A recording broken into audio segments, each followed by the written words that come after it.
عزیز و عجیب اتفاق ہے، اگر تھوڑا سا بھی غور و فکر کریں کہ زندگی کے ابتدا سے لے کے، بھائی توجہ چاہوں گا بزرگان سے دعا لینے کے لیے جملہ کہہ رہا ہوں، زندگی کے جتنے بھی مراحل ہیں اس کائنات میں آنے کے بعد، یعنی رحم مادر سے لے کر قبر کی آغوش تک، وہ سارے مراحل کے اندر انسان متردد ہے، مذبذب ہے، شک کا شکار ہے.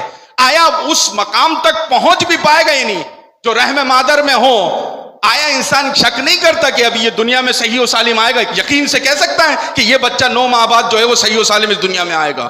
ہو سکتا ہے آئے گا، امید پہ دنیا قائم ہے، ہاں آئے گا 9 مہینے بعد. کیوں؟ کیونکہ پروردگار کی جو سیرت ہے، سنت ہے، اس کا تقاضا یہی ہے کہ اس نے آنا ہے.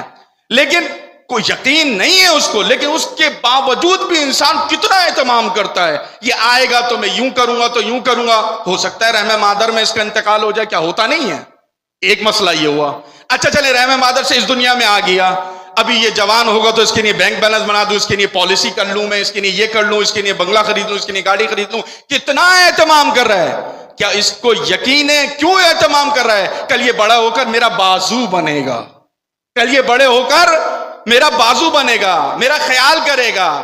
عزیزان محترم، آپ یہ دیکھیں کہ کتنی کوششیں کر رہا ہے، لیکن معلوم ہے اس انسان کو کل یہ بڑا ہوگا بھی یا نہیں.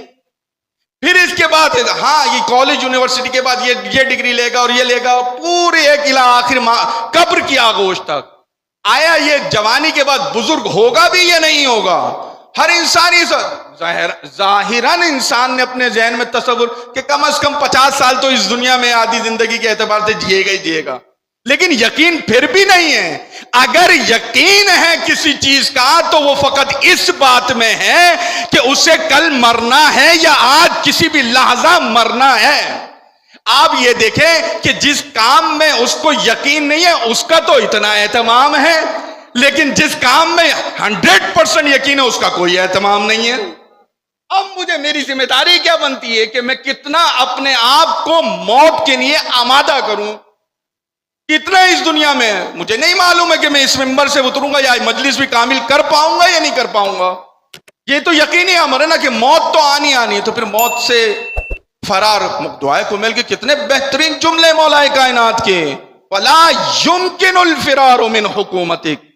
پروردگار تیری حکومت سے فرار نہیں ہے، وہ بار بار تمہیں چاہتا ہے کہ میری حکومت میں رہتے ہوئے میرے مطیع بن جاؤ. تم اپنے خواہش نفس کے مطیع بنتے چلے جا رہے ہو، جس کی وجہ سے خدا کی بارگاہ سے دور ہوتے. ایک صلوات پڑھے محمد